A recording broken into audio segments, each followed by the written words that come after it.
තස්ස භගවතු අරහතෝ සම්මා සම්බුද්දස්ස නමෝ තස්ස භගවතු අරහතෝ සම්මා සම්බුද්දස්ස නමෝ තස්ස භගවතු අරහතෝ සම්මා සම්බුද්දස්ස.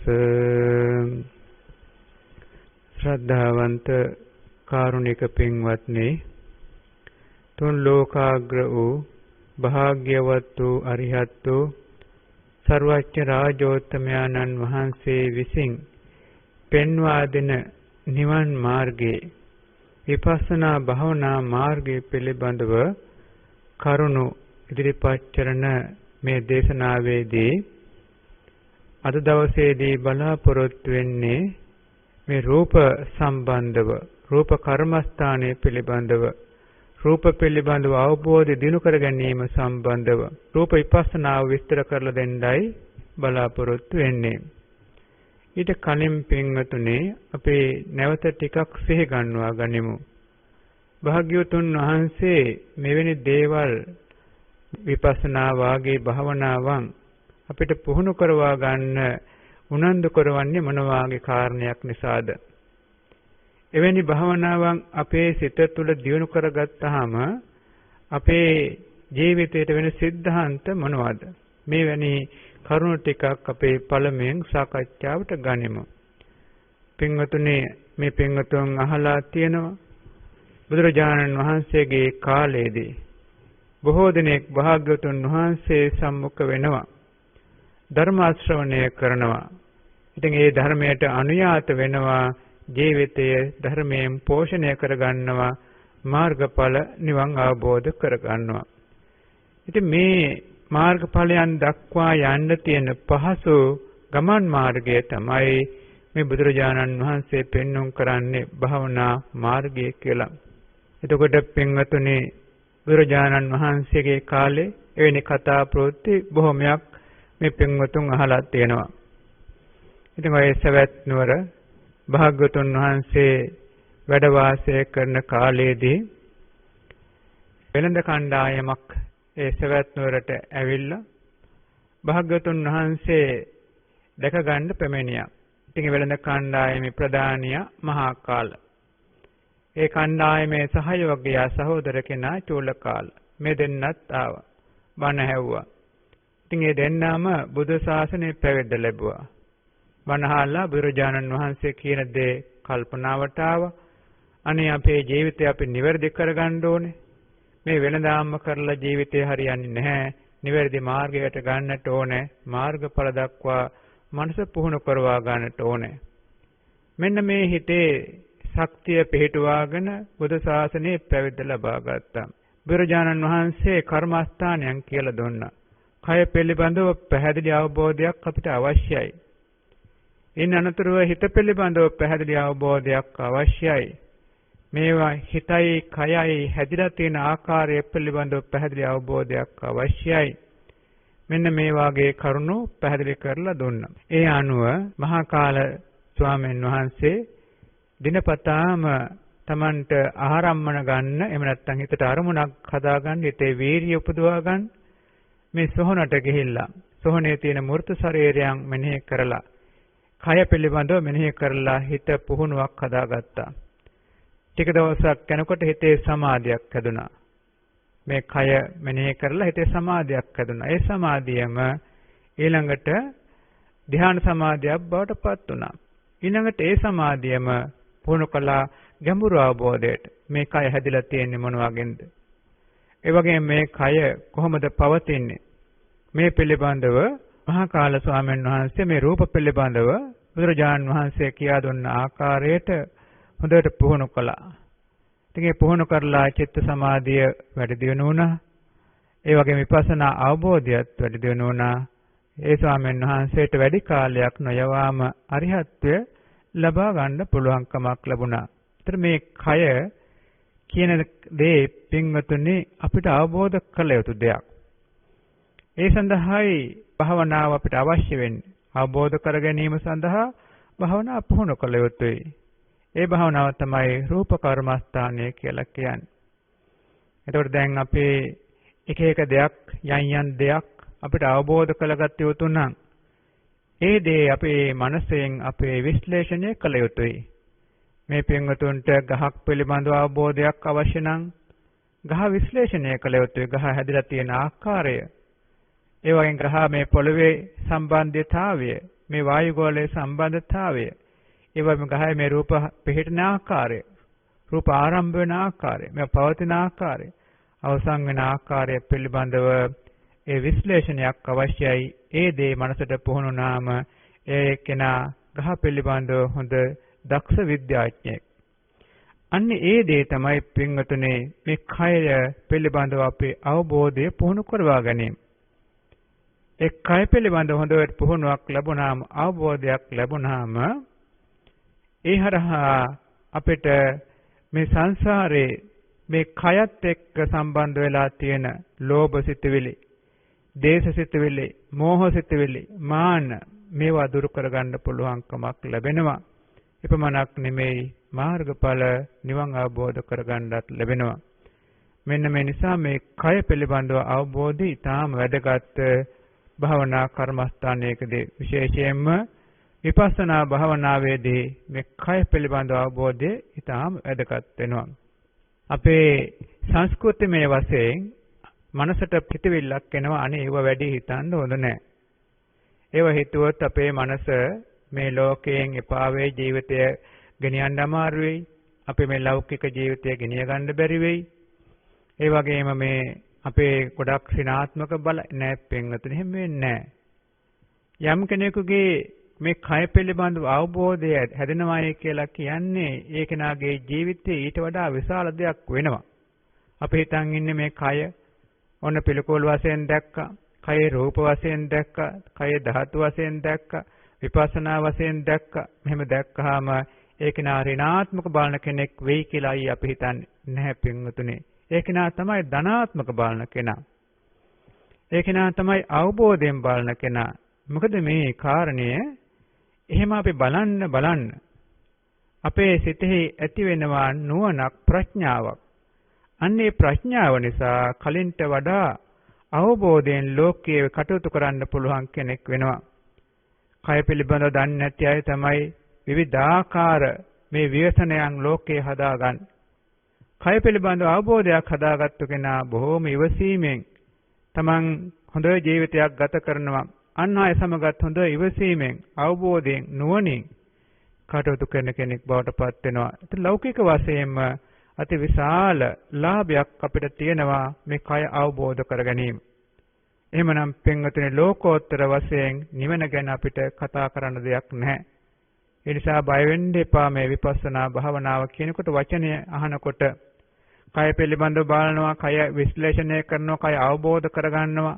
මෙහෙම හිතනකොට බය හිතා ගන්න එපා. එහෙම හිතන්නේ නැතුව මේ කරලා බලන්න. යමක් අපේ කරලා බලන්න. දැන් අපේ උදාහරණයක් වශයෙන් මේ මං කියන නිසාම නෙමෙයි, අපේ භාවනාවන් වල යෙදිච්ච අය සහ නොයෙදිච්ච අය වෙනස බලන්න. අපි ජන සමාජයේ ඉන්නවා. මේ විපස්සනා භාවනාවන්, කය පිළිබඳව ආදී භාවනාවන් කරපු අය ඉන්නවා. එයාගේ ජීවිත සාර්ථකද අසාර්ථකද කියලා බලන්න. ඒ වගේම භාවනාවල නොයෙදිච්ච අයගේ ජීවිතයන් සාර්ථකද අසාර්ථකද කියලා බලන්න. නොයෙදිච්ච අයගේ ජීවිතයන් ගත්තාම පින්වතුනේ නොයෙකුත් ප්‍රශ්න, ભેද, රණ්ඩු මේ වගේ නොගැලපීම් විශාල ප්‍රමාණයක් එක්ක අසහනකාරීවයි ජීවත් වෙන්නේ. අර භාවනාව යම් බඳු ප්‍රමාණයක් කරේ, මේ විපස්සනා භාවනාව යම් බඳු ප්‍රමාණයක් කරේ දියුණු වෙච්ච ජීවිත ගත්තොත් පින්වතුනේ පුදුමාකාර හොඳ ඉවසීමෙන් කටයුතු කරන්න පුළුවන්. ජන සමාජයත් එක්ක හොඳින් කටයුතු කරන්න පුළුවන්. අන් අයට වඩා හොඳ පුළුල්ව මනසක් ඇතුව කටයුතු කරන්න පුළුවන්. හොඳ ජීවිත පෙළක් හැදෙනවා පින්වතුනේ. මේ විපස්සනා භාවනාව කියන එක ඉතාම වැදගත් දෙයක්. තව උදාහරණයක්, පොන්චි උදාහරණයක් මතක් කරන්නම්කෝ. දැන් බලන්න, ඉස්කෝලේ ගිහිල්ලා සමහර ළමයෙක් ගණන් හදනවා. තව ඉස්කෝලේ ගිහිල්ලා පන්තියේ කෙනෙක් ගණන් හදන්නේ නැතුව ඉන්නවා. ඒතර මේ දෙන්න අතර වෙනසක් තියෙනවද කියලා බලන්න. ගණන් හදන කෙනා මේ එකින් එක එක්කව කරලා, බෙදලා, අඩු කරලා, වැඩි කරලා විවිධාකාරයෙන් මේ ගණන් මෙනෙහි කරනවා, යා හදනවා, සකස් කරනවා. ගණන් නොහදන කෙනා අනුවන කෙනෙක් බවට පත් වෙනවා. ඉතින් මේ ගණන් නොහදන කෙනාගෙන් මොකද වෙන්නේ? අනුවන කෙනාගෙන් මොකද වෙන්නේ? ලෝකයේ තියෙන හොරකම්, නරක වැඩ, දුරාචාර, ඒ වගේ මිනිමෙරුම් මේ සියල්ලක්ම අර අනුවන කෙනාගෙන් තමයි වැඩිපුර සිද්ධ වෙන්නේ. නුවණ තියෙන කෙනාගෙන් බොහොම අඩු ප්‍රමාණයක් තමයි සිද්ධ වෙන්නේ. අර ගණන් හදපු කෙනාගෙන් මොකද වෙන්නේ? හොඳට නුවණින් කල්පනා කරලා ලෝකයට හොඳට වැඩක් කරන්න පුළුවන් කෙනෙක් ලෝකෙට බිහි වෙනවා. ඒ කෙනා තමයි ඥානාන්විත කෙනා, ලෝකේ ඉන්න හොඳ කෙනා, දක්ෂ කෙනා. අන්න ඒ වගේම තමයි පින්වතුනේ මේ විපස්සනා භාවනාවන් කරන කෙනා සහ නොකරන කෙනා. හරියට ගණන් හදන කෙනා සහ නොහදන කෙනා වගේ තමයි. ඒ නිසා අපේ මේ කරුණ තේරුම් ගත්තාම හිතට බයක් හදාගන්න නැතුව ආත්ම විශ්වාසයෙන් යුක්තව ටිකෙන් ටික පුහුණු වෙන්නට ඕනේ. පුහුණු වෙලා ටික කාලයක් ගිහින් බලන්නට ඕනේ මේ කාලය තුල මොකක්ද මගේ ජීවිතේට උනේ, හොඳ දෙයක්ද උනේ, නරක දෙයක්ද උනේ කියලා කල්පනා කරලා බලන්න. තමන් ඇසුරු කරන අයට කියන්න. මේ තමන් දැන් භාවනා කරලා තමන් ඇසුරු කරන අය විශ්වාසයි ඉන්නවනම් කියන්න. භාවනා කළාන් පස්සේ මට මොකද්ද උනේ, හොඳ දෙයක්ද නරක දෙයක්ද කියලා මට කියන්න. ටික කාලයක් යනකොට කියයි අනේ ඔයාගේ ජීවිතේ, අනේ මේ කෙනාගේ ජීවිතේ, අපේ සහෝදරයාගේ ජීවිතේ, සහෝදරියගේ ජීවිතේ, ඥාතියගේ ජීවිතේ කලින්ට වඩා දැන් ගොඩාක් හොඳයිනේ. කලින්ට වඩා හොඳ අවබෝධයක වැඩ කරන කෙනෙක්නේ. මෙන්න මේ වාගේ කියන මට්ටමටපත් වෙයි පින්වතුනි. ඒ අර භවනාවේ තියෙන ශක්තිය. ඒතර තව කාරණාවක් මෙතන අපිට නොපෙන්නාට තියෙන අභ්‍යන්තරේ මේ පොදුවේ තියෙන භවනාවේ තියෙන ලක්ෂණ ටික පින්වතුනි. අපිට නොපෙනෙන තව කාරණාවක් තියෙනවා මේ භවනාවක. ඒක අපි වැඩි හිතන්නේ නැති වුණාට බෞද්ධ වශයෙන් අපි කවුරුත් දන්නවා. අපේ අභ්‍යන්තරය තුළ කර්මය ප්‍රබල වීමක් සිද්ධ වෙනවා. දැන් මේ විපස්සනා භාවනා කුසල හිතක් කියලා කියන්නේ පින්වතුනි මේ ලෝකයේ තුල තියෙන ඉහළම ප්‍රබලම කුසල් සිතුවිල්ලක්. ලෝකයේ තියෙන අනෙක් සියලු කුසල් සිතුවිලි යටපත් කරගෙන අභිභවාගෙන නැගී හිටින්න පුළුවන් ඉතා ප්‍රබල කුසල් සිතුවිල්ලක්. ඒ කුසල් සිතුවිලි පෙළක් අපේ ජීවිතයට එක්කව කරගත්තොත් ඒ කෙනාගේ ජීවිතය කුසලයෙන් පිරෙනවා. ඒතර කුසලයෙන් පිරිච්ච හොඳ කුසල් වලින් ශක්තිමන්ත කෙනෙක් බවට පත් වෙනවා. ඒ නිසා ඒ කෙනාට මේ ජීවිතයේ සැපදායකයි කුසලයේ ශක්තිමන්ත නිසා. ඒ කෙනාට සංසාරයේ සැපදායකයි කුසලයේ ශක්තිමන්ත නිසා ඒ කෙනාට නිවන් අවබෝධ කරගන්න පුළුවන් මේ කුසලය ශක්තිමන්ත භාවය නිසා. මෙන්න මේ වාගේ කරුණු බොහෝමයක් සිද්ධ වෙනවා පින්වතුනි මේ විපස්සනා භාවනාවන් තුළ. ඒතර මේ භාවනාවන් කරන කෙනා. හැබැයි විපස්සනා භාවනාවන් කරන ක්‍රමයන් බොහෝමයක් තියෙනවා පින්වතුනි. ඒවා විපස්සනා කියන නාමයෙන් තියෙන හැම එකක්ම විපස්සනා ගණයට ගන්න පුළුවන්. හැබැයි සැබෑ විපස්සනාවන් කියන්නේ හොඳ අවබෝධය හැදෙන විපස්සනාවන් කියන එක අපි තේරුම් කරගන්නට ඕනේ. යටත් පිරිසෙන් මේ රූපය මේ නාමය කියලා හිතුවත් ඒකත් විපස්සනා ගණයට ගණනවා. දැන් මේ රූපය ශරීරය කියන එක. ඒ වගේම අපි ගත්තොත් මේ ශරීරය අනිත්‍යයි කියලා ගත්තත් ඒකත් විපස්සනා ගණයට වැටෙනවා.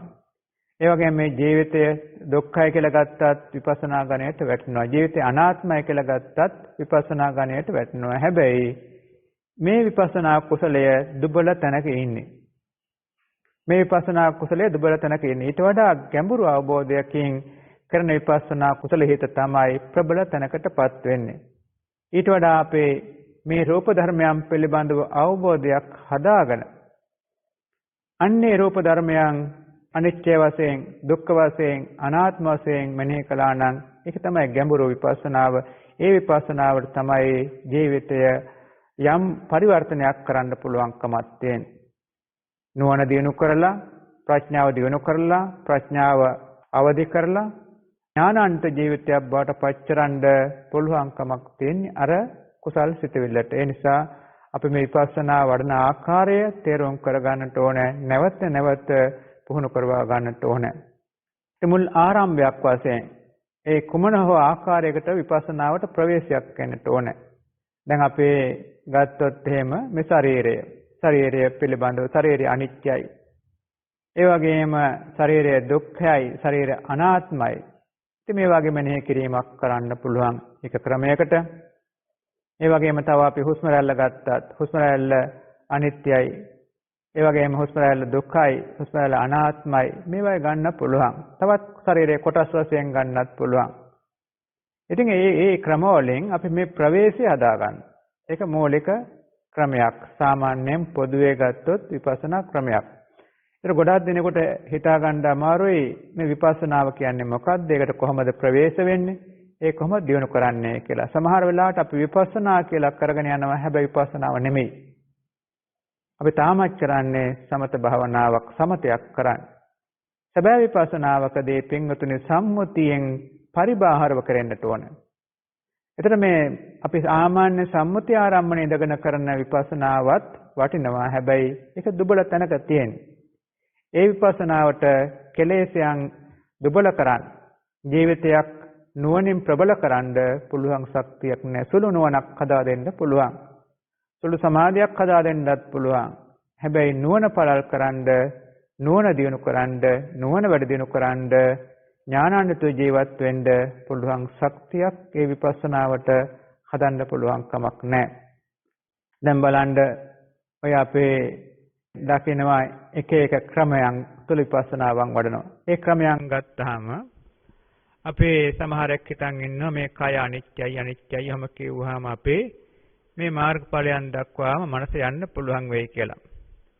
පුළුවන් වෙයි පින්වතුනි. හැබැයි පාරමී ඉහළම කෙනෙක් හිටියොත් මහා බෝසතාණන් වහන්සේලා වැනි ශ්‍රේෂ්ඨ පාරමී ඉහළම කෙනෙක් හිටියොත් ඒ අයට නම් පුළුවන් වෙයි. යන්න අයට නම් එහෙම යන්න පුළුවන් කමක් නැහැ. නමග යන්න පුළුවන් වෙයි. චුට්ටි සහැල්ලුවක් කෙනකොට, චුට්ටි පස්සද්ධියක් කෙනකොට ඔන්න දැන් මං සෝහන් වුණා. ඔන්න මං දැන් සකදාගාමී වුණා. ඔන්න මං අනාගාමී වුණා. සමහර රහත් වෙලත්. මෙන්න මේ වාගේ නමග යෑම නම් වෙන්න පුළුවන්. ඒ අර ධර්මයේ අවබෝධය නැතිකමයි. සැබෑ ධර්මයේ පිළිබඳ අවබෝධය නැතිකම නිසා සුළු දේවල් වලට අපි අර ගැඹුරු දේවල් තීන්දුව කරනවා. සුළු ලැබෙන අත්දැකීමට ගැඹුරු දේවල් තීන්දුව කරනවා. ඒක බරපතල වරදක්. තමන්ට බරපතල වරදක්. ඒක නිවැරදි කරගන්නට ඕනේ. තමන්ට පමණක් නෙමෙයි. ඒ වරද පින්වතුනි තමන් අනුන්ට කියා පානකොට අනුන්ටත් ඒ වරද බෝ වෙනවා. අනුන්ටත් ඒක වරදක්. යන්නේ නිසාවෙන් සැබෑ දේ අපි තේරුම් කරගෙන සැබෑ දේ දිනු කරන්නට ඕනේ. සැබෑ මාර්ගයක් ඔස්සේ දිනු කරන්නට ඕනේ විපස්සනා භාවනාව. සමහර අය අපිට හම්බ වෙනවා සුළුවෙන් භාවනා කළ එක අපිට මහත්මයෙක් හම්බුණා. එතුමා ඉතින් හොඳ ඕනෑකමින් භාවනා කළ ඉතා දක්ෂ මහත්මයෙක්. අවබෝධයෙන් කටයුතු කරන කෙනෙක්. එතුමා කියනවා ස්වාමීන් වහන්සේ මගේ දරුවා අවුරුදු 13යි ගෑනු ළමයෙක්. මේ ගෑනු ළමයා යම් තැනක භාවනාවකට ගියා. ඒ භාවනාවට ගියන් පස්සේ එහෙදී මේ භාවනාවත් ටිකක් කළා. දැන් ඒ අය මේ කෙනාට අනාගාමි මාර්ගඵලයක් දීලා. මට තේරෙනවා මේකේ නිවැරදි බවක් නැහැ කියලා. නමුත් මගේ දරුවා ඒ පිළිබඳව දැන් දැඩි විශ්වාසයකින් ඉන්නවා. මේ ගැන කරුණු ටිකක් මට පුළුවන් නම් දරුවාට කියලා දෙන්න. පෙන් එල්ලීමක් කළා. ඉතින් අපිට සම්බන්ධ කෙනෙක් නිසා අපි දවසක් ඒ දරුවා සම්මුඛ වුණා. ඒ තාත්තත් හිටියා. ඒ කවුරුත් සම්මුඛ වුණා. සම්මුඛ වෙලා අපේ දරුවත් එක්ක සාකච්ඡා කළා. කරලා වෙලාවේ අපි කිව්වා දරුවා ඔය වගේ දේවල් ලෝකේ තියෙනවා. ඕන තරම් තියෙනවා. ඒ නිසා ඔබට රැවටෙන්න එපා. සැබෑ දේත් තියෙනවා. බොරු දේත් තියෙනවා. ඔතනද වෙලා තියෙන මේ දරුවට මුලා කිරවීමක්. දරුවා යම් බඳු භාවනාවක් කළා ඇත්ත තමයි. නමුත් දරුවනේ මේ දරුවා මේ භාවනාවේ තාම මුල ඉන්නේ. ඔය වෙන තැනකට තාම යන්න තරම් ශක්තියක් නැහැ තාම. තව මනස වැඩෙන්නට ඕනේ. මේ ආකාරයෙන් අපි විස්තර කරලා දුන්නා. ඉතින් දරුවා පිළිගත්තා. දරුවා ඊට පස්සේ එතන යන්නේ වාත්තරියා. හැබැයි අර කට්ටිය පණේ දෙවනවා මේ දරුවා දැන් නරක කෙනෙක් ඒ කියලා ඒ කට්ටිය දොස් තියන්න. ඒ වගේ මේ අය මේ දරුවට සාප කරන්න. මේ වාගේ පෙළඹුණා. බලන්න අර වැරදි මාර්ගය කියා දුන්නා පමණක් නෙමෙයි. නිවැරදි දේ කරගෙන යනකොට ඒ අයට අකුල් හෙලන්නත්, ඒ අය සාප කරන්නත් වෙන තැනටත්පත් වෙලා තියෙන්නේ යම් අඩුපාඩු සහිත නිසායි. අඩුපාඩු නැත්නම් පින්වතුනි එහෙම කරන්න ඕනේ නැහැ. ඒ දරුවන් නිවැරදි කරගත්තා නම් හරි වෙන තැනකට ගියා නම් හරි අපි ගැන කම්පා විය යුතු නැහැ.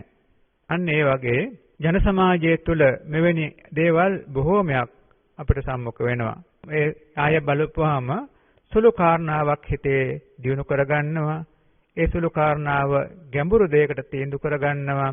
ඒ තුලින් තමනුත් විනාශයටපත් වෙනවා. ඒ වගේම ලෝකයත් විනාශයටපත් කරනවා. මෙවැනි සිද්ධි අපිට බොහොමයක් සම්මුඛ වෙලා තියෙනවා. ඉතින් ඒ නිසාවෙන් පින්වතුනි මේක අපි තේරුම් කරගන්නට භාවනාව කියන්නේ මොකද්ද? ඒක වැඩෙන ආකාරය තේරුම් කරගන්නට ඕනේ. තේරුම් අරගෙනම භාවනා පුහුණු කරගන්නට ඕනේ. ඊතර මේ රූප කර්මස්ථානින් බලාපොරොත්තුව පින්වතුනි කොතනද? රූප කර්මස්ථානේ අපි ඉන්න තැන මොකද්ද? අන්න ඒ කරුණුත් අපි තේරුම් කරගන්නට ඕනේ. මේ රූප කර්මස්ථානයකින් බලාපොරොත්තු වෙන්නේ කය පිළිබඳව යථාර්ථ වශයෙන් අවබෝධ කරගැනීම. ඊතර මේ කය පිළිබඳව අපි අවබෝධය කියන එක විවිධ පැත්තෙන් පුළුවන් අපිට. විවිධ පැත්තෙන් පුළුවන්. මේ කයක්නේ මට තියෙන්නේ මම පරිහරණය කරන්නේ. ඒකත් අවබෝධයක් තමයි. ඒක නෙමේ බලාපොරොත්තු. ඒ අවබෝධයට පුළුවන්කමක් නැහැ අපේ නුවණ පුරුදු කරන්න. ඊට වඩා අවබෝධයක් තියෙනවා මේ කය පිළිබඳව අවබෝධ කරගත උද්දයක්. ඒක සියුම් වෙන්නේ හිමින් වෙන්නේ. ඒක පාරට වෙනවා නෙමෙයි. මේ කය පිළිබඳව අපි මෙනෙහි කර යනකොට පින්වතුනි අපිට අවබෝධ වෙනවා කය කොටස් වලින් නිර්මාණය වෙලා තියෙන්නේ. තවත් මෙනෙහි කර යනකොට අපිට අවබෝධ වෙනවා කය මේ ධාතු වලින් නිර්මාණය වෙලා තියෙන්නේ. එක කොටසක් ගත්තත් කුඩා ධාතු ගොඩකින් නිර්මාණය වෙලා තියෙන්නේ. ඉතින් තවත් අපි මෙනෙහි කර යනකොට පින්වතුනි ඒ ධාතු වලත් තවත් ලක්ෂණ තියෙනවා. පඨවි ආපෝ තේජෝ වායෝ වර්ණ ගන්ධ රස ඕජා කුඩා එක රූපයක් ගත්තත් මේ ලක්ෂණ වලින් පිරලා තියෙනවා. මෙන්න මෙවැනි රූප විශාල ප්‍රමාණයක එකතුවක් තමයි මේ ශරීරයක් කියන්නේ. ඇහැ කියන්නේත් මෙවැනි රූප විශාල ප්‍රමාණයක එකතුව, කුඩා රූප විශාල ප්‍රමාණයක, විවිධාකාර රූප විශාල ප්‍රමාණයක එකතුවක්. කන කියන්නේත් එහෙමයි, නාසය, දිව, ශරීරය, හදවත. ඊට මේ ශරීරයේ හැම කොටසක්ම අරන් බැලුවත් මෙවැනි රූපයන්ගේ එකතුවක්. අන්නේ දර්ශනය අපිට අවශ්‍යයි. ඒ දේ තමයි රූප කර්මස්ථානයෙන් බලාපොරොත්තු වෙන්නේ. එතකොට ඒ රූපයන් කය පිළිබඳව අවබෝධ වෙච්ච රූපය එක ඉන්ද්‍රියන් ගත්තත් ඒ වගේම අපේ ద్వාර ගත්තත් ඒ සියල්ලක්ම මේ රූප වශයෙන් දකින්න පුළුවන් ශක්තිය තියෙනවා. පරමාර්ථ රූප වශයෙන් දකින්න පුළුවන් ශක්තිය තියෙනවා. අන්නේ පරමාර්ථ රූපය තමයි අපිට ත්‍රිලක්ෂණයට හරවන්නේ.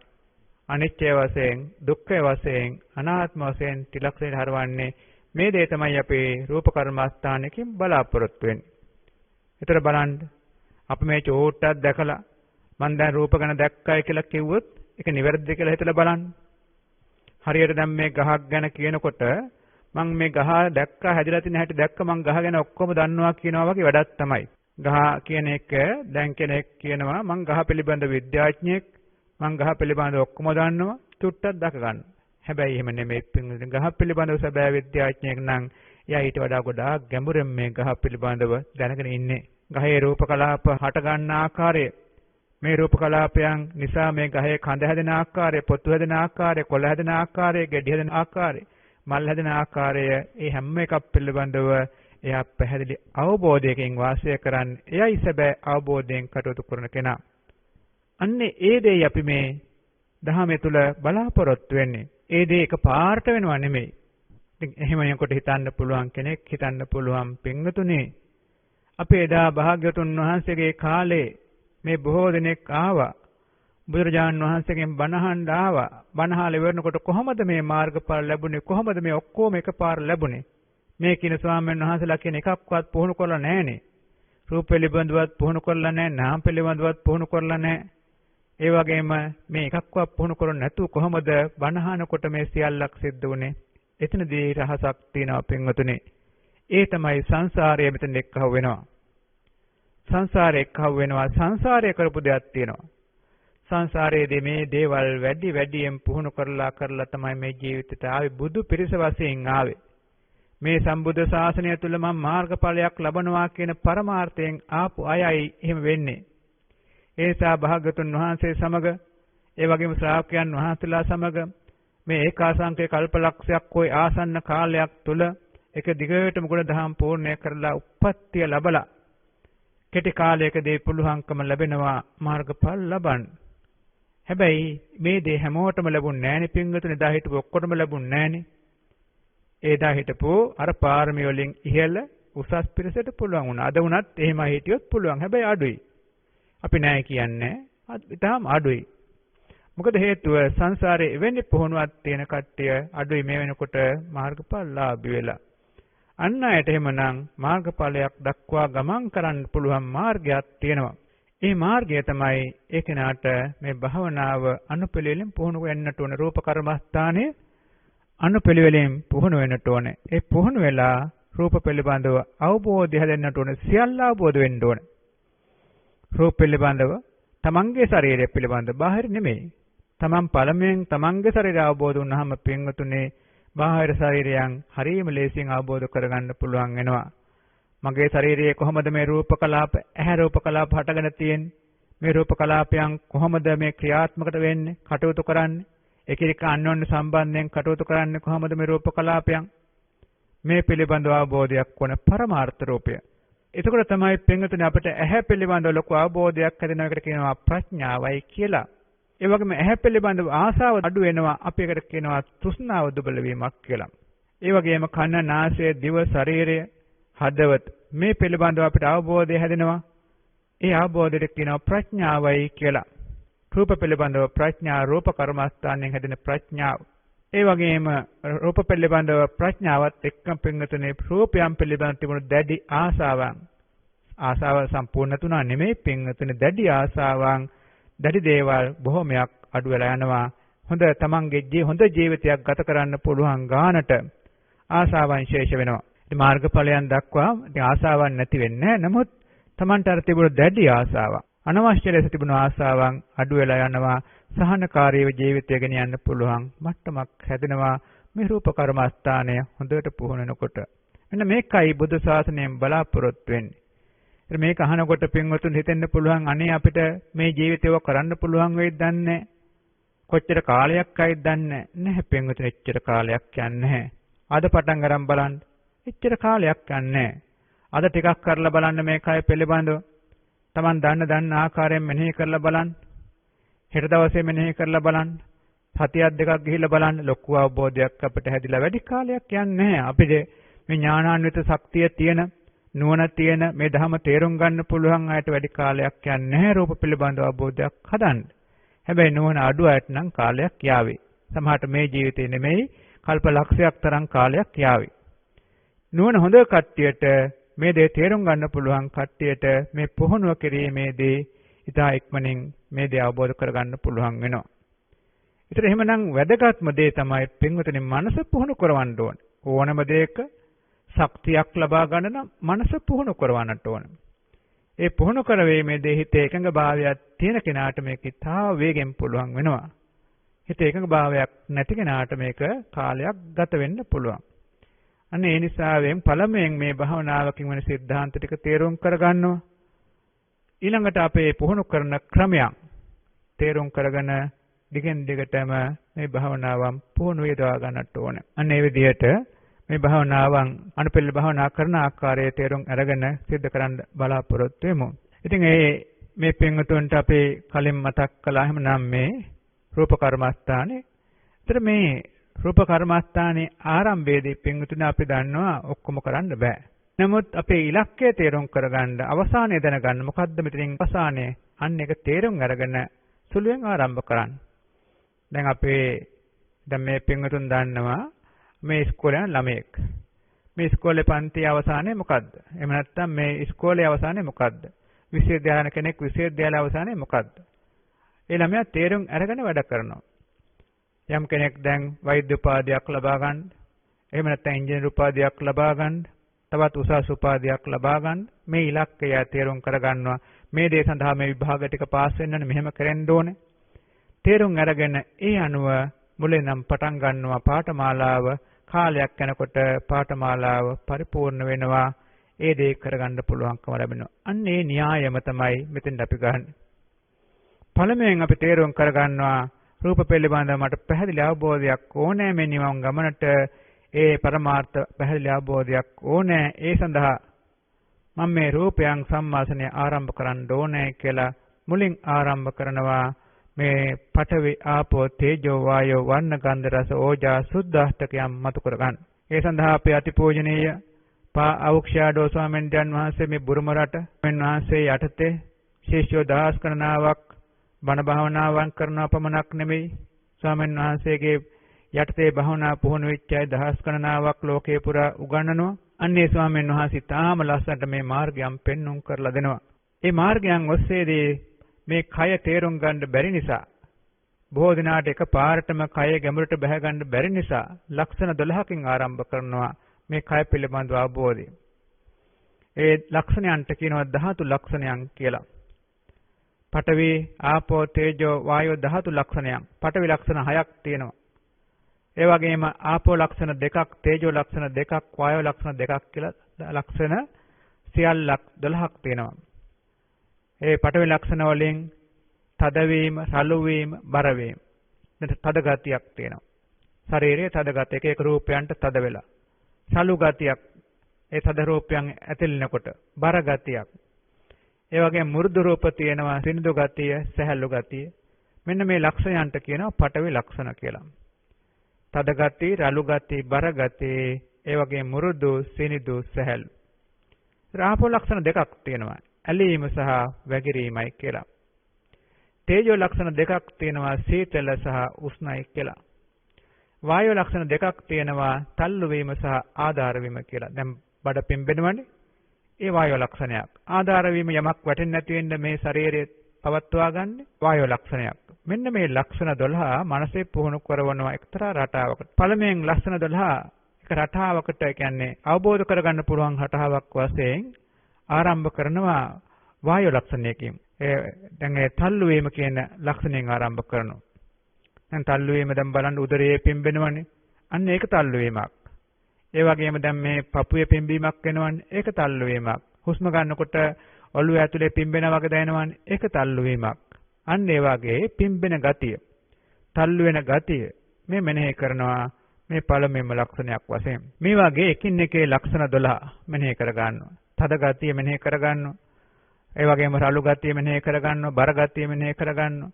මුරුදු, සිනිඳු, සැහැල්ලු, සීත, උෂ්ණ, ඇලීම, වැగిරීම මේ විදිහට මේ ලක්ෂණ 12 මෙනෙහි කර කර පවත්වාගෙන ගිහිල්ලා හොඳට ලක්ෂණ 12 ප්‍රකරණ නම් පස්සේ පින්වතුනේ මෙනෙහි කරනවා පඨවි ධාතු, ආපෝ ධාතු, තේජෝ ධාතු කියලා.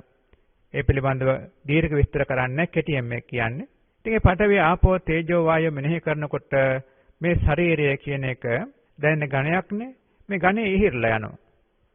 පළමුවෙන් දැනෙන්නේ මේ ධාතු මෙනෙහි කර කර යනකොට අයිස් කුට්ටියක් වගේ.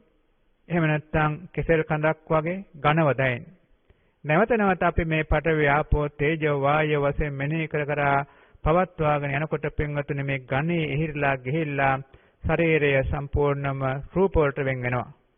රූප වශයෙන් දකින්න පුළුවන් ගතියක් වෙනවා. පඨවි, ආපෝ, තේජෝ, වායෝ වශයෙන් හරියට විනිවිද යමින්. දැන් අපි හරියට යමක් මේ පින්වතුන් දැකලා තියෙනවා මේ යමක් ආලෝකය හරහා දකින්නේ. වීදුරු කොට්ටියක් ආලෝක හරහා දකින්නේ. එහෙම නැත්නම් පිරිසුදු ජලයක් මේ ආලෝකයෙන් දකින්නේ පහළ අඩිය දක්වාම. අන්න ඒ වගේ ශරීරය විනිවිද දකිමින් මේ පඨවි, ආපෝ, තේජෝ, වායෝ වටහා ගන්න පුළුවන් ශක්තියක් මතු කර ගන්නවා. මේ ක්‍රමක්‍රමයෙන් ඒක පාරට අපි මේ ශක්තිය හිතුවොත් එහෙම අපිට මේක හරිම අමාරුයි. අපි කියන්නේ අර සාමාන්‍ය වචන වලින් කියන අන්තෝ ජටා බහි ජටා කියලා. ඉතින් මේ ගැට ගොඩක් වගේ තමයි දැනෙන්නේ. එහෙම නැත්නම් අපි එච්චර ගැඹුරෙන් හිතන්නේ නැහැ. පින්තුනේ එච්චර ලොකුවට හිතන්නේ මේ ස්වාමීන් වහන්සේලා කියන ආකාරයෙන් ටිකෙන් ටික පටන් ගන්න. අද දවසේ ටිකක් කරනවා, හෙට දවසේ ටිකක් කරනවා. ටික කාලයක් ගිහින් බලන්න හොඳ අවබෝධයක් වෙනවා. හොඳ අවබෝධයක් වෙනවා කය පිළිබඳව. අපි ඔය එක ස්වාමීන් වහන්සේ නමක් විස්තර කරනවා. ස්වාමීන් වහන්සේ පැවිදි වෙන්න පෙර ආටුව. ඒ ස්වාමීන් වහන්සේ මේ රූපයන් පිළිබඳව හොඳට හොයනවා, මෙනෙහි කරනවා. දවසක් වැඩිහිටි ස්වාමීන් වහන්සේ නමකගෙන් හොඳ උපදේශයක් ලැබෙනවා. ස්වාමීන් වහන්සේගෙන් අහනවා ස්වාමීනි මේ කය රූප කලාපයන් කොහොමද හැදලා තියෙන්නේ? කොහොමද මේ කය ක්‍රියාත්මක වෙන්නේ? මේ ස්වාමීන් වහන්සේ වැඩිහිටි ස්වාමීන් වහන්සේ හොඳට අවබෝධයක් තියෙන කෙනෙක්. අර උපාසක මහත්මයාට විස්තර කරනවා මේ කයේ රූප කලාප ගොඩක් තියෙන්නේ. මේ එකට වැඩ කළාට කයක් වශයෙන් දැක්කට කුඩා කුඩා රූප වලින් හැදිලා තියෙන්නේ. මේ රූප ඔක්කොම ක්ෂණයක් පාසා අලුත් වෙවි තියෙන්නේ. ඒ අලුත්කම තමයි තවත් අලුත්කමක් බවට හරවන්නේ. මේ ගමන් බිමයි යන්නේ, කටයුතු කරන්නේ, ඔක්කොම කරන්නේ මේ රූප කලාපයන්ගේ වෙනස්කමයි. මේ වගේ විස්තරයක් කිව්වා. අර උපාසක මහත්මයාත් මේවා අහගෙන ඇවිල්ලා මෙනෙහි කළා. තමන් ඒ ගැන මේ ගුරු ස්වාමීන් වහන්සේලා පිළිබඳව විශ්වාසයෙන් මෙනෙහි කර යනකොට හොඳ අවබෝධයක් හැදුණයි කියනවා. හොඳ අවබෝධයක්, ජීවිතේට පුදුමාකාර අවබෝධයක් හැදුණයි කියනවා. අර මෙනෙහි කිරීමෙන් අන්න ඒ වගේ පින්වතුනි අපිට මේ මෙනෙහි කිරීමෙන් පුළුවන් මේ අවබෝධය හදාගන්න. ඒතරත් මෙනෙහි කරගන්නට මේ කරුණු දැනගත්තාම දැනගත්තු කරුණ ඔස්සේ මෙනෙහි කරන්න ඕනේ. හැබැයි මෙනෙහි කළායි කියලා එකපාරටම ලැබෙන අවබෝධය දිගට අල්ලා හිටින්නේ නැහැ. සමහරට අපි දැන් මෙනෙහි කර යනකොටත් මේ පින්වතුන්ට මේ දහම් කරුණ අහහ යනකොටත් හොඳ අවබෝධයක් එනවා. ඒක සාමාන්‍ය සිද්ධියක්. හැබැයි තව ස්වල්ප මොහොතකින් ආයෙ ඒක නැති වෙලා යන්න පුළුවන්. තාම ස්ථාපිත නැහැ. මේක ස්ථාපිත වෙනකම්ම පින්වතුනි අපේ නැවත මේ දේ කරන්නට ඕනේ. ඒතර අපිට ජීවිතේට මේක හොඳට කාවදිනවා. නිතරම පිළිටනවා යද්දින් එද්දින් හැම තැනකදීම මේක අපිට මෙනෙහි කරගන්න පුළුවන් ශක්තියක් ලැබෙනවා. අන්නේ ශක්තිය තමයි බලාපොරොත්තු වෙන්නේ මේ රූප කර්මස්ථානේ. රූප පිළිබඳව ඕන වෙලාවක මෙනෙහි කරලා අවබෝධ කරගන්න පුළුවන්, මනස පිහිටුවා ගන්න පුළුවන් ශක්තියක් පිහිටනවා. ඉතින් අන්න ඒ විදිහට දැන් මේ ධාතු ලක්ෂණ ටික මෙනෙහි කරපුවාම ඒ ධාතුව දැන් හොඳට ප්‍රකට වෙන්න පටන් ගන්නවා ශරීරයේ හරියට විනිවිද යමින් පේනවා වගේ. දැන් කෙනෙක් හිතන්න පුළුවන් එච්චර සියුම් මොනද මේක ශරීරය දැක් ගන්නයි කියලා. ඉතින් එහෙම නැතුණක් කමන්නේ පින්විතනේ යටත් පෙරසෙන් මේ පරමාර්ථ රූප නාම නම් දක ගන්නට ඕන. පරමාර්ථ පැත්තෙන් කියන්නේ කුඩාවට මෙව පිළිట్లా තියෙන ආකාරයෙන් දැක් ගන්නට ඕන. ඒ හරහා තමයි නුවණ පිළිටන්නේ. ඉතින් අර ගහක් වශයෙන් අවබෝධ කරගන්නවා නම් ගහේ රූප කලාප තියෙන හැටි අපි දැනගන්නට ඕන. ඒ හරහා තමයි නුවණ පිළිටන්නේ. ඒ විදිහම තමයි කය පිළිබඳව අපිට පරමාර්ථ වශයෙන් අවබෝධය ඕනේ. ඒ සඳහා තමයි අපිට නුවණ වැඩෙන්නේ පින්වතුනි. නුවණ හරියට පිළිටා ගන්න. පින්වතුනි දැන් රූපයන් පිළිබඳව පරමාර්ථ වශයෙන් මනස පුහුණු කරවලා ගැඹුරෙන් ගැඹුරට ගන්නට ඕන. ටිකෙන් ටික යන්නට ඕන. ඉතින් ඒ ධාතු ලක්ෂණ ධාතු ටික හොඳට ප්‍රකට වුණා නම් ඊළඟට කයේ මේ පඨවි ආපෝ තේජෝ වායෝ රූප තින ආකාරයෙන් මෙනෙහි කර ගන්නට ඕන. කයේ තියෙන රූප වර්ග මේ පඨවි ආපෝ තේජෝ වායෝ රූප වර්ග ප්‍රධාන වශයෙන් දෙකක් තියෙනවා. පැහැදිලිව දැක් ගන්න පුළුවන් රූප සහ අපහැදිලි රූපය කියලා වර්ග දෙකක් තියෙනවා. ඒතර ඒ ප්‍රධාන වශයෙන් අපිට මනසට දැක් ගන්න පුළුවන් රූප. දැන් මේ ප්‍රසාද රූප තියෙනවානේ. ඇහැේ ප්‍රසාද රූප, කනේ, නාසයේ, දිවේ, ශරීරයේ. මෙන්න මේ ප්‍රසාද පහ පැහැදිලි රූප. අනෙක් රූපයන් පින්වතුනි අපහැදිලි රූප. අපහැදිලි කියන්නේ එතරම් ලොකු නෑ. අර ඒවා ටිකක් ලොකු රූප කලාප. මේ පිටලා තියෙන සෛල ගත්තොත් ඒවා ටිකක් ලොකු සෛලයන්. අර ඒවා කුඩා සෛල, අනිත් ඒවා කුඩා සෛල. මේ ක්‍රමයටයි මේ ධහමේ පෙන්눔 කරන්නේ රූප කලාපෙන්. එතකොට මේ පැහැදිලි රූප සහ අපහැදිලි රූප. මේ විදිහට ඒ රූප වෙන් කර ගන්නට ඕන. ඊළඟට පින්වතුනි මේ පැහැදිලි රූප කලාපයක් ගත්තාම එක රූපයක් තුල තියෙනවා මේ සුද්ධාෂ්ටකෙම මෙනෙහි කරගන්නට ඕනේ. එක රූප කලාපයක් ගත්තොත් ඒ රූප කලාපයේ රූපය ගත්තොත් ඒක ඇතුලේ තියෙනවා 8ක්. ඒක තව එහාටත් තියෙනවා මේ පොදුවේ ගත්තොත් 8ක් තියෙනවා පින්වතුනි. අන්නේ 8 තේරුම් කරගන්නට ඕනේ. අපි ගත්තොත් එහෙම දැන් එක ගහක මේ කොළයක් ගත්තොත් පින්වතුනි මේ කොළය වශයෙන් දැක්කට මේක ඇතුලේ රූප වර්ග ගණනාවක් තියෙනවා. අන්න ඒ වගේ තමයි මේ එක කුංචි රූපයක් ගත්තත් ඒ රූපය ඇතුලේ රූප 8ක් තියෙනවා. පුංචිම පරමාර්ථම රූපයක් ගත්තත් ඒකේ රූප 8ක් තියෙනවා. අන්න ඒ රූප 8 තමයි අපි දැන් අවබෝධ කරගන්නට ඕනේ. ඉතින් ඒ අවබෝධ කරගෙන තවත් එහාට තියෙන රූප මෙනෙහි කරන්නට අන්න ඒ රූපයන් මෙනෙහි කරගන්නවා නම් ඒක තමයි රූප කර්මස්ථානය කියලා කියන්නේ. ඉතින් ඒ නිසා මේ පින්වතුන්ට හිතන්න පුළුවන් මෙච්චර ගැඹුරින් විපස්සනාවක් ඕනද කියලා. කරන්න ඕනේ පින්වතුනි. සැබෑ දහම් අවබෝධයට නම් කරන්නට ඕනේ. ඉතින් අර අපේ සැබෑ දහම් අවබෝධයකින් තොරව යමක් කරගන්න කැමති නම් ඉතින් ඒට එච්චර ඕනේ නැහැ. චුට්ටක් කරලා අපිට ওই මාර්ගඵලයක් ආදී දේවල් සහතික ටිකක් හදාගන්න පුළුවන්. හැබැයි සැබෑ දහම් අවබෝධයක් නම් ලැබෙන්නේ නැහැ පින්වතුනි. අන්නේ කාරණාවන් තේරුම් අරගෙන විපස්සනා භාවනාවන් හොඳට පුහුණු කරවා ගන්නට ඕනේ. ඉතින් අපිට මේට අවුරුදු 20කට විතර කලින් දොස්තර මහත්මයෙක් හම්බුණා. එයා හොඳ දක්ෂ මහාචාර්යවරයෙක්. මේ දොස්තර මහත්මයා හොඳ කතාවක් කිව්වා. ඉතින් ඒක ඊටාම සත්‍ය සිදුවීමක්. මේට අවුරුදු 30කට විතර කලින් ඒක විද්‍යාඥයෙකුට නොබෙල් ත්‍යාගයක් හම්බෙලා තියෙනවා. ඉතින් මේ විද්‍යාඥයාට නොබෙල් ත්‍යාගය හම්බෙලා තියෙන්නේ මේ ආලෝකය පිළිබඳව පරිශීලනයක් කරලා. මුලින්ම ආලෝකය කියන එකේදී බොහෝ සෙයින් ප්‍රාසය තිබුණේ මේ අංශුවක් වශයෙන්.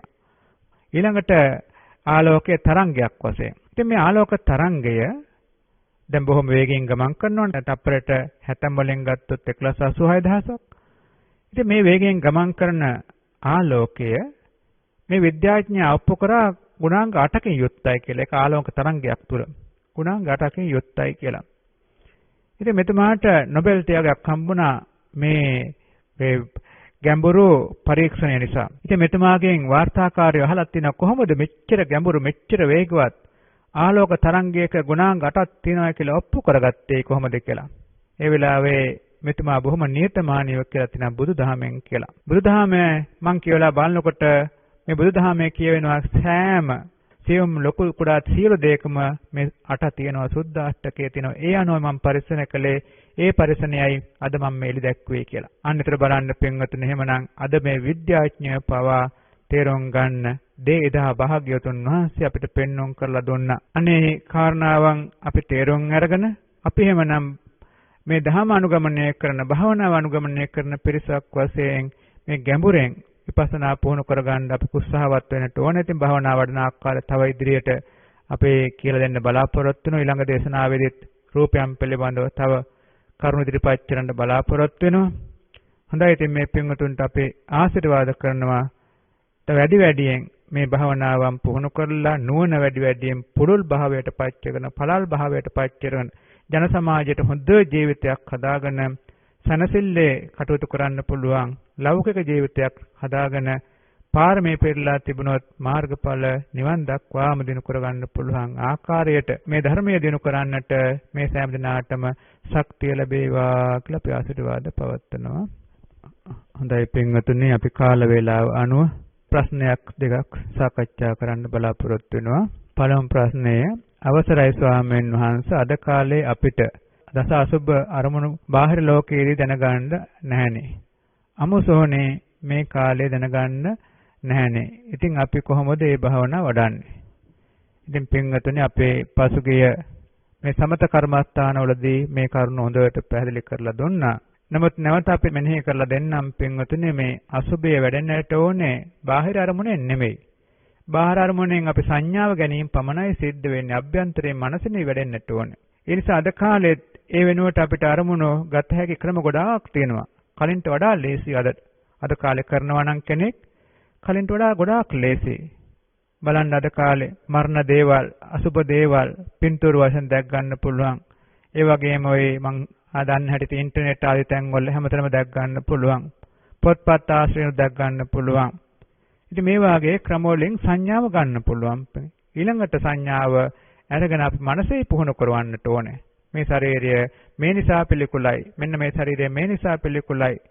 මෙන්න මේ ශරීරය මේ වගේ පිළිකුලයි කියන සංඥා පුහුණු කරගත්තාම කාලයත් එක්ක අපිට හොඳට මනසට ඒ පිළිකුල් සංඥා වැඩි වෙලා හොඳට සමාධිමත් වෙන්න පුළුවන්. සමාධි ආලෝකමත් වෙන්න පුළුවන්. ඒ සමාධිය දිගට දිනු කරගන්න පුළුවන්. ඒ නිසා බාහිර අරමුණු ගැන හිතන්නේ නැතුව තියෙන සංඥාව අපි භවනා සංඥාවක් බවට භවනා ආරම්මණයක් බවට පත් කරගෙන තියෙන දේෙන් අපේ මනස දිනු කරගන්න අපි උත්සාහවත් වෙන්න. ඉතින් තව ඉතින් අසුබ වශයෙන් දැක් ගන්න ඕන නම් ඇත්තටම ක්‍රම තියෙනවා. සෝහනේ නැතුණාට පින්වතුනි බලන්න අපේ මේ රෝහලට ගිහින් බලන්න, මෝචරයට ගිහින් බලන්න, ඒ වගේම මේ කපන තැන් වලට ගිහින් බලන්න. මේ තැන් වලින් හොඳට ඕන නම් අසුබ සංඥා ගන්න පුළුවන්. ඒ වගේ අද කාලෙත් ක්‍රම තියෙනවා. තීන සංඥා ක්‍රම වලින් අපි මේ අසුබ සංඥාව දිනු කරගන්න උත්සාහවත් වෙන්න. ඊළඟට තියෙන දිග ප්‍රශ්නයක්. ඒ අවුරුදු 27ක මහත්මයෙක් එතුමා මේ භාවනා වැඩිම සම්බන්ධ මේ ආනාපාන සති භාවනා සම්බන්ධව කරුණු බොහෝමයක් දිගට කියලා තියෙනවා. ඉතින් ප්‍රශ්නේ මම යන්නේ මේ වෙලාවේ කෙටියෙන් එතුමාට උත්තරයක් ලබා දෙනවා. ආනාපාන සති භාවනා වඩන ආකාරය.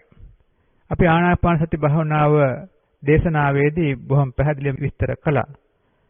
ඉතින් මෙතුමාටත් නැවත ඒ දේශනාව පුළුවන් නම් හොයාගෙන අහන්න. ඒ දේශනාවේ මේ කරුණු ඔක්කොම අඩංගු වෙලා තියෙනවා. ඒතර හුස්ම රැල්ලේදී අපි අරමුණු කරන්නට ඕනේ මේ නාසික ආග්‍ර ප්‍රදේශයේ. ඒකම මේ හුස්ම රැල්ල නාසිකාග්‍රේ හිත පිහිටුවා ගැනීමේදී ඇහෙන් බැලීම නෙමෙයි වැදගත් වෙන්නේ හිතෙන් බැලීම. හැබැයි පින්වතුනි එහෙම වුණාට ඇහෙන් බලනවා වගේ තමයි අපිට පේන්නේ මේක. අපි හිතන්නේ මේ ඇහෙන් බලන්නේ නැහැ කියලා. කාරණේ ඇත්ත. නමුත් අපිට මනසට අරමුණු වෙන්නේ මේ ඇස් දෙකෙන් තියෙන අරමුණයක් හැටියට තමයි ඒක අරමුණු වෙන්නේ. ඒ නිසා අපි ඒ ගැන මධ්‍යස්ථ භාවයට හදාගෙන පේන ආකාරයෙන් තමන්ට අරමුණු වෙන ආකාරයෙන් පේන ආකාරයෙන් මෙනෙහි කරන්න. එහෙම මෙනෙහි කර යනකොට ඒ හරහා සමාධිය මතු කරගන්න පුළුවන්කමක් ලැබෙනවා. ඒ වගේම ඒ භාවනාවට තියෙන බාධක වශයෙන් කොයි භාවනාවකට උනත් පුහුණු නැති කාලේ බාධාක් තියෙනවා. ඉතින් බාධක වශයෙන් ඒවා දුරු කර ගන්නට නම් ඒ නාසික අග්‍රපදේශයේ හිත පිහිටුවා ගන්න, තන වශයෙන් අමතක කරන්න, හුස්ම රැල්ල මෙහිත පිහිටුවා ගන්න. ඊළඟට ගණන් කිරීමෙන් ආරම්භ කරන්න ටික දවසක් ගණන් කරලා ගණන් කිරීම නැතුව මෙනෙහි කිරීම. හුස්ම රැල්ල මෙනෙහි කිරීම කරගෙන යන්න. මෙනෙහි කරනකොට පින්වතුනි හුස්ම රැල්ලත් එක්ක ටිකක් දිගට මෙනෙහි කරන්න. දැන් ආස්වාසයෙන් නම් ආස්වාස ප්‍රාස්වාස ටිකක් දිගට මෙනෙහි කරන්ඩ එහරා හිතේ සමාධි වෙන ගතිය වැඩි වෙනවා. හුස්ම රැල්ල ආරම්භයේ ඉඳන් අවසාන දක්වා මෙනෙහි කිරීම කරගෙන යනවා. ටික කාලයක් මෙහෙම මෙනෙහි කරගෙන ගිහිල්ලා ඊළඟට අර මෙනෙහි කිරීම ඕන නම් නවත්තන්න පුළුවන් සමාධි වෙනකොට. හැබැයි සමාධි වෙනකම් මෙනෙහි කිරීම අවශ්‍යයි. හිත ගොඩාක් පිට යන වෙලාවට පමණක් වේගෙන් මෙනෙහි කරන්න. ආස්වාස ආස්වාස ආස්වාස ප්‍රාස්වාස ප්‍රාස්වාස ප්‍රාස්වාස. එහෙම මෙනෙහි කරන්න. හැබැයි හිත පිට යනවා අඩු වෙලාවට පාලනය තියෙන වෙලාවට අර දීර්ඝ මනසිකාරයක් කරන්න. ආස්වාස ප්‍රාස්වාස කියලා මෙන්න මේ වාගේ මනසිකාරයක් කරමින් භාවනා පුහුණු කරවා ගන්න. ටික දවසක් යනකොට චිත්ත සමාධිය හැදෙන්න පටන් ගන්නවා. කය නොදෙනී යන මට්ටමටපත් වෙනවා. අහසේ ඉන්නවා වගේ වෙනවා. ආලෝක මතු වෙනවා. ඒ සමාධි ආලෝකයත් එක්ක බොහෝම සැහැල්ලුවෙන් භාවනාව කරගන්න පුළුවන්කමක් ලැබෙනවා. ඒ නිසා මේ පින්වතුන්ට අර අපේ කලින් කියලා දුන්න උපදේශ අනුගමනය කරමින් ඒ ආනාපාන සති භාවනාවත් පුහුණු කරගන්න ලැබේවා කියලා අපි ආශිර්වාද කරනවා. හොඳයි පින්වතුනි, ඉතින් අද දවසට નિયમિત මේ කාල වේලාව නිමවටපත් වෙනවා. ඉතින් මේ පින්වතුන්ට අපි එහෙමනම් නැවත ආරාධනා කරනවා මේ භාවනාවට බය වෙන්න එපා. මේ භාවනාවන් උත්සාහයෙන් ඕනෑකමෙන් උනන්දුවෙන් දිගටම කරගෙන යන්න. ඉතින් මේ පින්වත් සෑම දිනාටම මේ භාවනාවන් දියුණු කරගෙන සමථවිපස්සනා භාවනාවන් දියුණු කරගෙන පාරමී පරිපූර්ණ බවට පත් කරගෙන මාර්ගඵල නිවන් අවබෝධ කරගන්න ලැබේවා කියලා අපි ආශිර්වාද පවත්වනවා. ආකාසට්ඨා ච බුම්මට්ඨා දේවා නාග මහිද්దికා පුඤ්ඤන්තං අනුමෝදිත්වා චිරං රක්칸තු ලෝක සාසනං.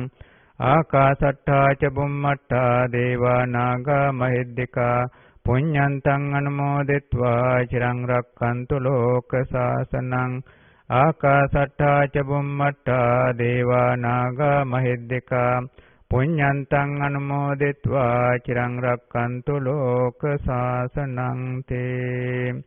ධර්ම ශ්‍රවණය කළ කුසලානිසංසානුභව බලයෙන් මේ පින්වත් සැමට මේ ජීවිත වාසනාවන්ත වේවා. උපනපන් භවයක් පාසා වාසනාවන්ත ජීවිත ලැබේවා. සුවසේ පාරමී පුරා ගන්න, සුවසේ මාර්ගඵල නිවන් අවබෝධ කරගන්න ලැබේවා කියලා අපි ආශිර්වාද පවත්වනවා. සෑම දිනාටම තෙරුවන් සරණයි පිහිටයි.